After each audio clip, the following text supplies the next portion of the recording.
ভারত থেকে নেমে আসা ঢলে সৃষ্ট দেশে চলমান আকস্মিক বন্যায় 11 জেলায় এখন পর্যন্ত 15 জনের মৃত্যু হয়েছে। এছাড়া বন্যায় ক্ষতিগ্রস্ত হয়েছেন প্রায় 49 লাখ মানুষ। শুক্রবার 23 আগস্ট রাত পর্যন্ত দুর্যোগ ব্যবস্থাপনা ও ত্রাণ মন্ত্রণালয় বন্যা পরিস্থিতি নিয়ে তৈরি করা প্রতিবেদনে এ তথ্য জানিয়েছে। বন্যা দুর্গত মানুষের পাশে দাঁড়িয়েছে বৈষম্য বিরোধী ছাত্র আন্দোলন। তারা চলমান বন্যা পরিস্থিতিতে গণত্রাণ কর্মসূচি শুরু করেছে। তাদের কর্মসূচিতে ত্রাণ পৌঁছে দিতে হাজারো মানুষের ঢল নামে ঢাকা বিশ্ববিদ্যালয়ের ছাত্র শিক্ষক কেন্দ্রে অর্থাৎ টিএসসিতে। শনিবার 24 আগস্ট বেলা 11টায় নিজের ভেরিফাইড ফেসবুক পেজে টিএসসির ত্রাণ কর্মসূচি নিয়ে পোস্ট করেছেন ইসলামিক স্কলার মাওলানা মিজানুর রহমান আজাহারি।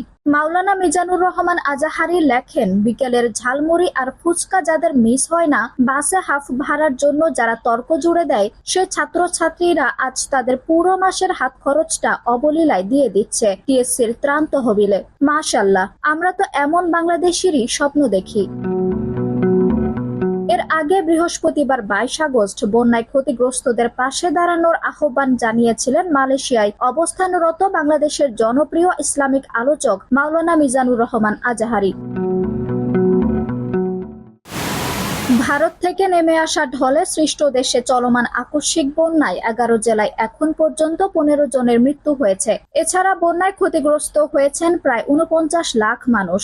শুক্রবার 23 আগস্ট রাত পর্যন্ত দুর্যোগ ব্যবস্থাপনা ও ত্রাণ মন্ত্রণালয় বন্যা পরিস্থিতি নিয়ে তৈরি করা প্রতিবেদনে এ তথ্য জানিয়েছে। বন্যা দুর্গত মানুষের পাশে দাঁড়িয়েছে বৈষম্য বিরোধী ছাত্র আন্দোলন। তারা চলমান বন্যা পরিস্থিতিতে গণত্রাণ কর্মসূচি শুরু করেছে। তাদের কর্মসূচিতে ত্রাণ পৌঁছে দিতে হাজারো মানুষের ঢল নামে ঢাকা বিশ্ববিদ্যালয়ের ছাত্র শিক্ষক কেন্দ্রে অর্থাৎ টিএসসিতে।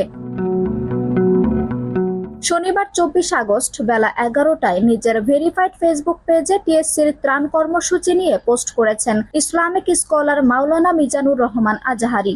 মাওলানা মিজানুর রহমান আজাহারি লেখেন, বিকেলের ঝালমুড়ি আর ফুচকা যাদের মিস হয় না, বাসে হাফ ভাড়ার জন্য যারা তর্ক জুড়ে দেয়, সে ছাত্রছাত্রীরা আজ তাদের পুরো মাসের হাত খরচটা অবলীলায় দিয়ে দিচ্ছে টিএসসির ত্রাণ তহবিলে। মাশাআল্লাহ, আমরা তো এমন বাংলাদেশেরই স্বপ্ন দেখি।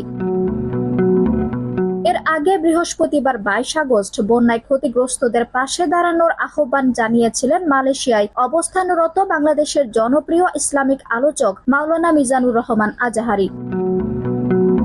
আঞ্জুম হক আরবি, টাইম নিউজ ডেস্ক।